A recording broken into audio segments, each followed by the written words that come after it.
Hello, student, and welcome to the Math from the Gut exploration of the student's t-distribution. I'm guessing that you've been using student's t-distribution tables to solve problems in class. Statistics problems that involve a limited sample size. These are actually very practical and interesting problems, but I'm guessing that memorizing procedures may leave you feeling a bit like a zombie robot. So do you want to intuitively understand what's really going on without suffering through a lot of advanced math? Advanced math that, for me at least, wasn't all that intuitive anyway. As a result of this, I've spent countless hours trying to make my own peace with all of this. To understand it on my own terms. I'm now ready to share that with you. Red alert! This video is not intended for all beginners. I'm assuming here that you've already watched the introductory Math from the Gut statistics video, or at least familiar with the concepts in it. Equally important, if you only want to mechanically solve problems and get on with life, then this video is not for you. Most of the other videos I've seen are laser focused on marching you through the mechanics of problem solving, and that's definitely important. But if that's all you want, please watch them instead. Here, like all Math from the Gut videos, the emphasis instead will be on developing a strong intuition. So strong, in fact, that you'll feel the righteousness of what you're doing right in your gut as you do it. That will also help you deal better with novel situations and to grasp related things. I promise! So great, you're still with me.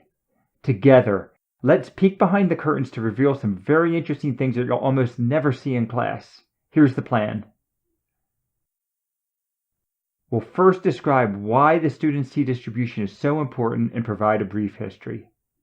Second, we'll show how it can be approximated by summing a number of appropriately weighted Gaussian distribution functions. Seeing this will provide great insights into what's truly going on. Third, we'll reveal several of its more interesting properties. Fourth, we'll show through simulation that this distribution really works. And finally, we'll see how a small sample size increases our uncertainty about the underlying average. Again, math will be kept to an absolute minimum. Instead, it will be mostly pictures and animations. The focus will be on how this distribution can be created and how it behaves.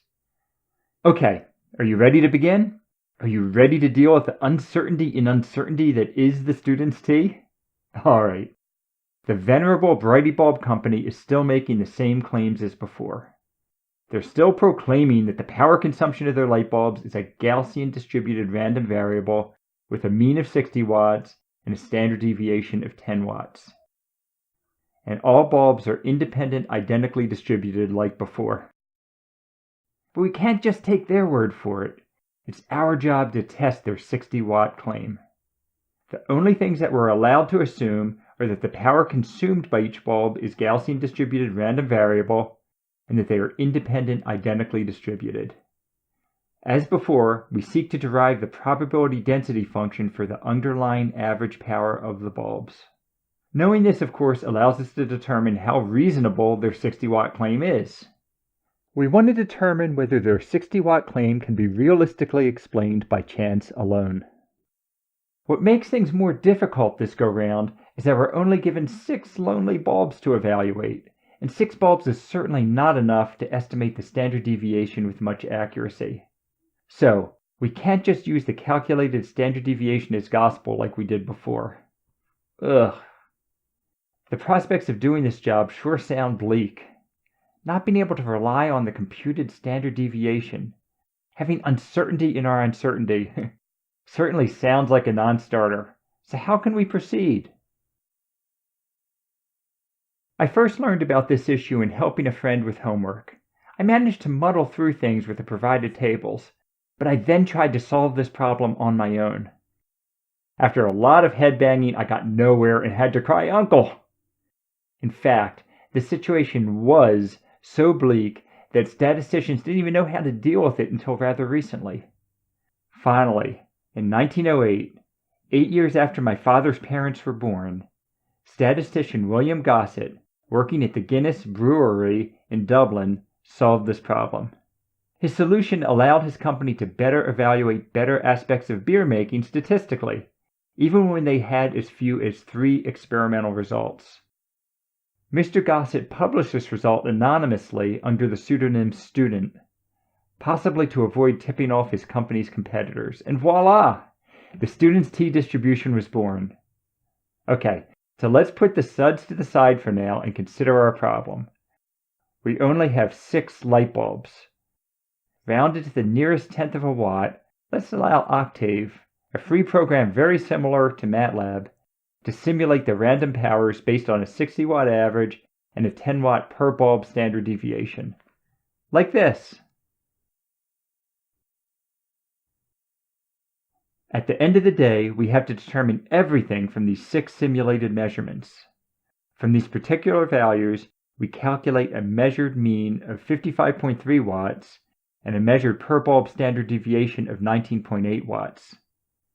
Naturally, since this result is based on a finite number of random samples, the measured average and measured standard deviation will be different than the underlying 60-watt average and 10-watt standard deviation.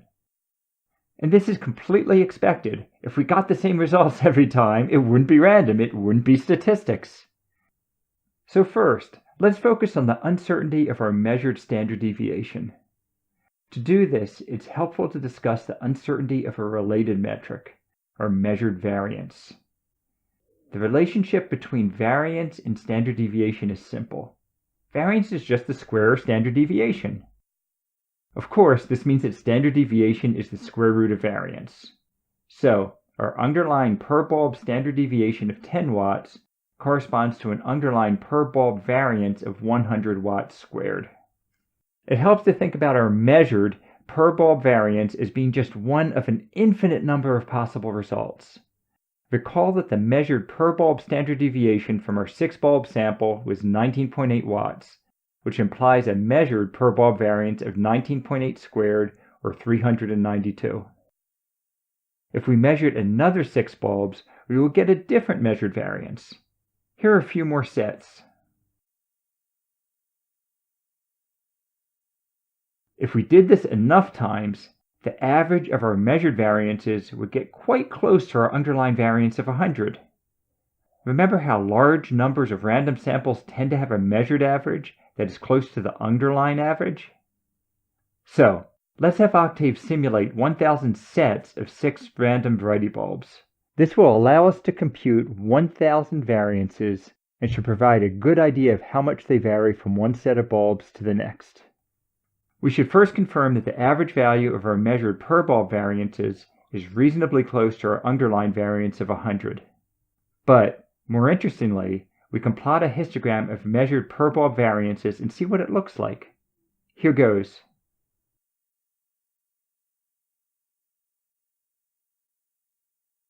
Our average measured variance is 97.8, which is quite close to the underlying variance of 100. But you can see that with only 6 bulbs in each set, we see a lot of uncertainty in our measured variance. After 1,000 6-bulb samples, the measured variance varies from near 0 to almost 400. So, when using 6 samples, this issue is quite real. For example, the low variance value of 3 occurred on sample number 531 when we had these 6 measured values.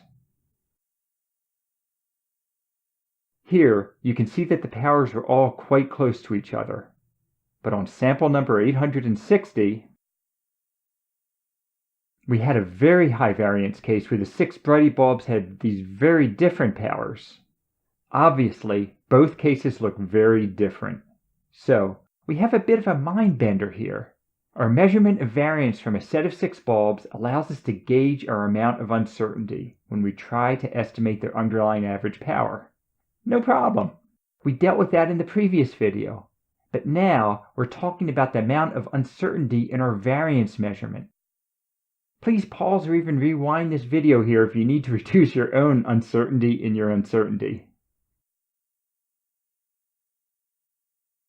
From this histogram, it seems like the distribution of our 1,000 measured variances could be approximated by a pretty nice looking function.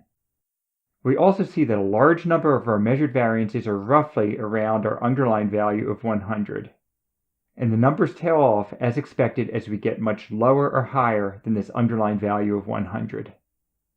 Like what we have done with histograms before, we can convert the number of events into rough probabilities of occurrence by dividing by 1,000, our total histogram area.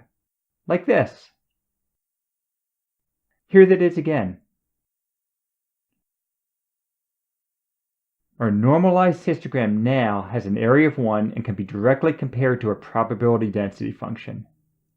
It turns out that the probability density function of these measured variances is known as a chi-squared distribution with 5 degrees of freedom.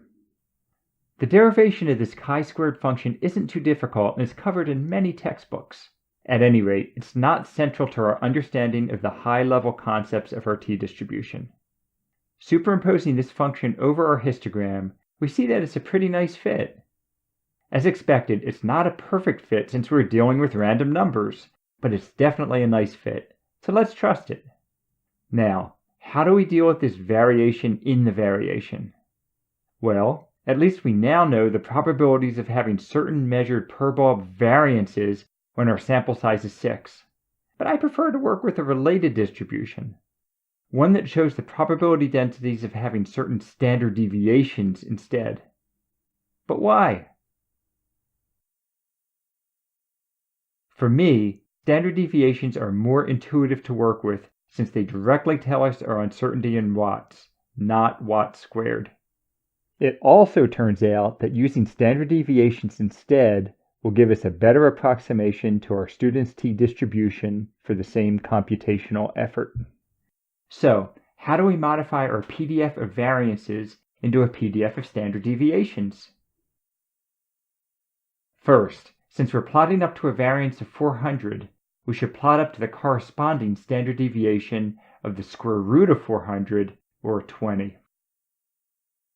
Now, without going into any heavy math, the guiding principle is that corresponding areas on both plots must be the same. Since both areas represent the same range of outcomes, their probabilities must be equal. Doing this also ensures that the new PDF will also have an area of 1.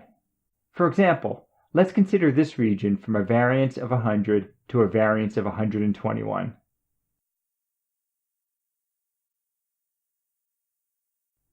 What would be the corresponding range of standard deviations? Well, the square root of 100 is 10, and the square root of 121 is 11. So, that would be this region here, from 10 to 11. So, the area that's in between variances of 100 and 121 must squeeze into standard deviations from 10 to 11, or into 21 times less width. So, the probability density for this portion of the standard deviation PDF must be about 21 times greater to compensate. So here's what it actually looks like. Doing things this way, both green regions will have the same area. Using calculus, we can do this in a more precise way for each point that we plot, adjusting the height at each point to account for the difference in the corresponding widths. Note that this is very similar to how we use a change of variables to integrate functions in calculus. So, when we do this adjustment at each point, we obtain this PDF. A PDF now shown over standard deviations instead of variances. And since these adjustments are different at each point, you can see that our standard deviation curve looks different than our variance curve. Here it is on the full screen.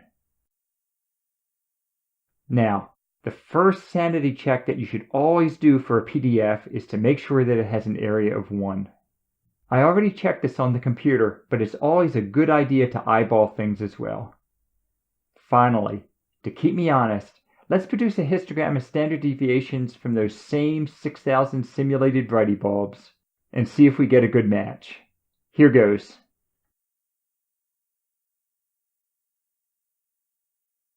Not shabby.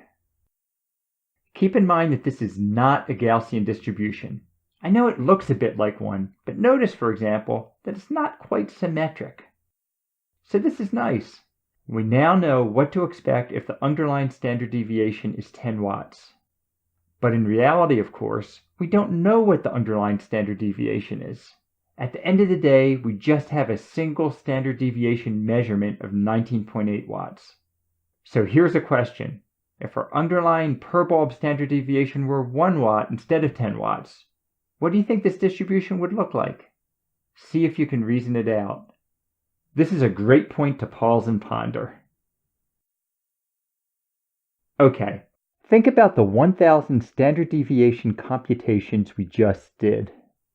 Now, with the underlying standard deviation of each bulb only being 1/10 of before, we could expect each of our measured powers to deviate from 60 watts 1/10 as much as before.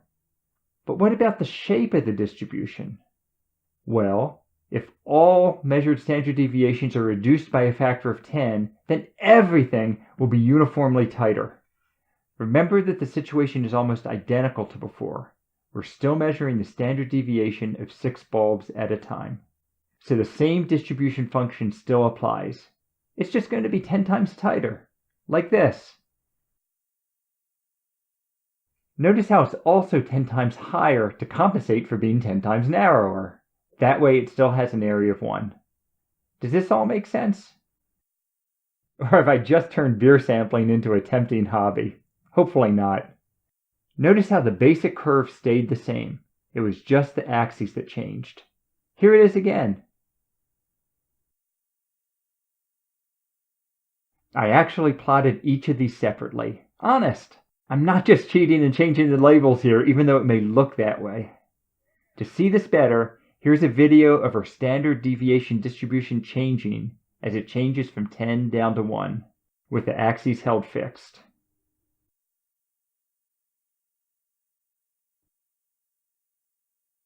Like we saw in the previous video, notice how this PDF gets taller as it gets narrower in order to maintain that constant area of 1.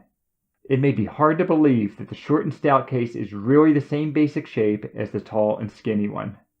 But we just saw that those two curves are really identical once we adjust their axes. Here's that animation again.